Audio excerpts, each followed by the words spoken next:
The first thing I saw wasn't my wife's face.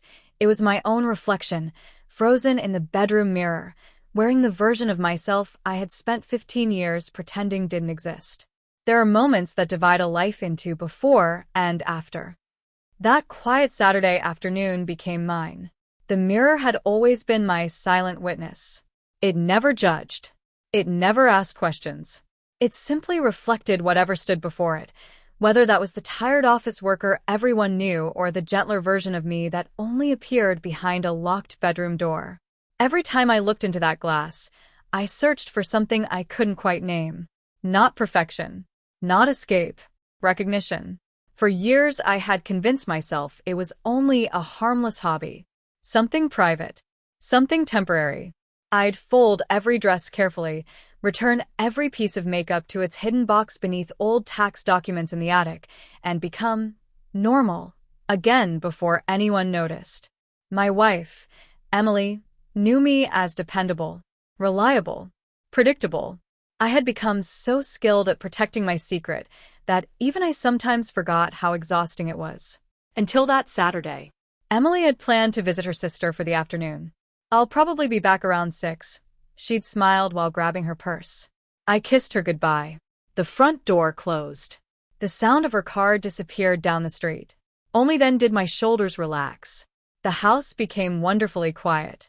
I climbed the attic stairs with the same mixture of excitement and guilt that had followed me for years. The old storage boxes waited beneath a dusty window, and underneath one marked winter decorations rested the small suitcase that held my hidden life.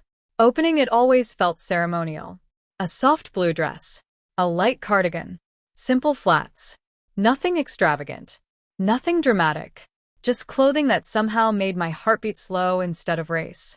As I dressed, every movement felt strangely familiar, like rereading a favorite chapter in a book no one else knew existed. Then came the mirror. Always the mirror. I stood there studying every detail, the nervous smile, the softened posture, the way I unconsciously relaxed my hands. It wasn't about pretending to become someone else. It was about finally stopping the performance I gave the world every other day. The reflection whispered the same silent question it always had. Why do you only allow yourself to exist for a few stolen hours? I never answered.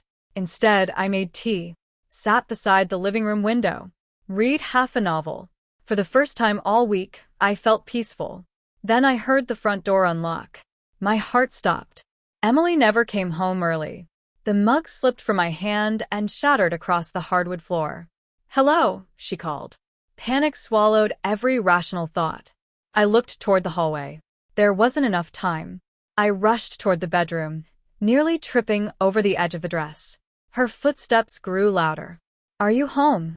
I reached for the doorknob just as she turned the corner. Everything froze. She stared. I stared back. Neither of us spoke. The silence became almost unbearable. Her eyes moved from my face, to the cardigan, to the trembling hands I could no longer hide. The mirror behind me reflected both of us standing there, two strangers separated by years of unspoken truth. I whispered, but no words came. Emily didn't look angry. She didn't even look confused. She looked heartbroken, not because of what I was wearing, because she suddenly realized how much of my life I had carried completely alone. She slowly bent down, picked up one of the broken ceramic pieces from the shattered mug, placed it carefully on the nearby table, and looked back at me. Then she asked the question I had feared for 15 years. "How long have you been hiding this from me?" At that moment, I realized the secret I'd spent half my life protecting had finally reached the person whose opinion mattered more than anyone else's, and I had no idea whether I was about to lose everything or finally stop hiding. My mouth opened, but the answer refused to come. How do you measure 15 years of silence in a single sentence? The mirror behind us still held both reflections, as if it refused to let either of us look away.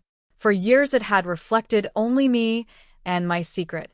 Now it reflected a marriage standing at a crossroads. Emily remained calm. That frightened me more than anger would have. I finally managed to say, my voice barely audible. "Since before we met." She blinked slowly.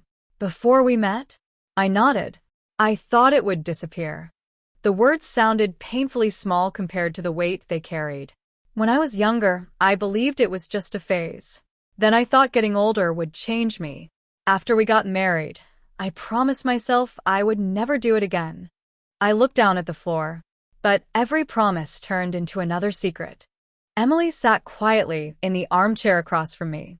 She wasn't interrupting. She wasn't accusing. She was simply listening. I wasn't hiding another life. I continued. I was hiding a part of myself that I didn't understand. Tears blurred my vision. I was terrified you'd think I'd lied about everything. She folded her hands together. You did hide something. I closed my eyes. I know, but, she continued softly, that's different from saying everything we built together was fake. Those words caught me completely off guard. For the first time since she'd walked through the door, I looked directly into her eyes. There was sadness there, confusion, even disappointment. But beneath all of it was something I hadn't expected. Compassion. She glanced toward the mirror. Every time I asked if something was bothering you, I remembered those evenings. The long pauses. The forced smiles. The conversations I ended with, I'm just tired. Emily gave a small, bittersweet smile. I always thought you were carrying stress from work. I wanted to tell you, I admitted. So many times. What stopped you? Fear. The answer arrived instantly. I thought you'd stop seeing me as your husband. The room fell quiet again. Outside, rain had begun tapping gently against the windows, filling the silence with a soft rhythm. Emily stood and slowly walked toward the mirror. She looked at my reflection for a long moment before turning back toward me. You know what I actually see? I shook my head. I see someone who's exhausted. That sentence broke something inside me. Not because it was cruel, because it was true. The exhaustion hadn't come from keeping clothes in a hidden suitcase. It came from constantly editing myself, monitoring every word, every expression, every interest, always asking one question before speaking. Will this make someone suspicious? Living like that slowly teaches you to disappear. Emily walked closer. I don't understand everything. I don't expect you to. I have questions. So, do I? That surprised both of us. I laughed through tears.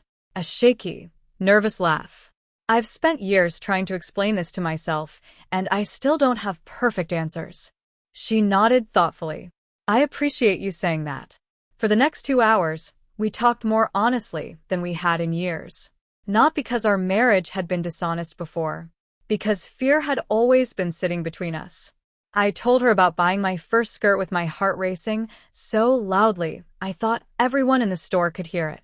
I told her about hiding shopping bags in the trunk of my car, about deleting browser history, about pretending certain television characters meant nothing to me when, in reality, I admired their confidence.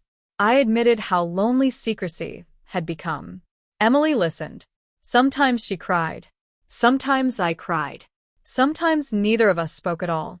As evening settled outside, she quietly walked upstairs. For a terrifying minute, I thought she needed space. Maybe she was packing a suitcase. Maybe she was calling someone. Every frightening possibility rushed through my mind. Instead, she returned carrying our old wedding album. She placed it carefully on the coffee table. We've always promised to face difficult things together. She rested her hand on the cover. I don't know what tomorrow looks like. Neither did I. But I don't want fear making our decisions anymore. I couldn't speak. The mirror caught my reflection again.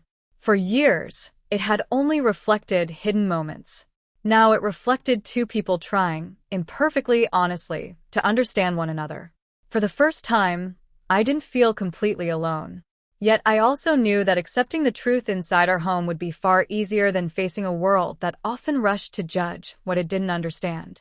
And only a few days later, an unexpected invitation would test everything Emily and I had begun rebuilding.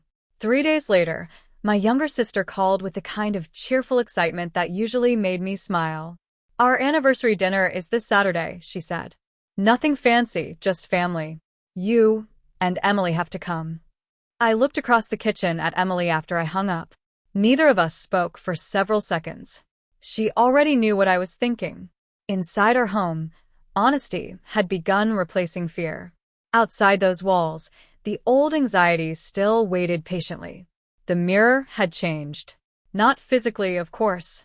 It still hung on the bedroom wall in the same wooden frame. But every morning when I stood before it, I no longer saw an enemy exposing my secret. I saw a quiet reminder that hiding had cost me more than truth ever could. Emily noticed me staring at it one morning. "You always pause there." I used to ask the mirror who I was. And now, I smiled faintly.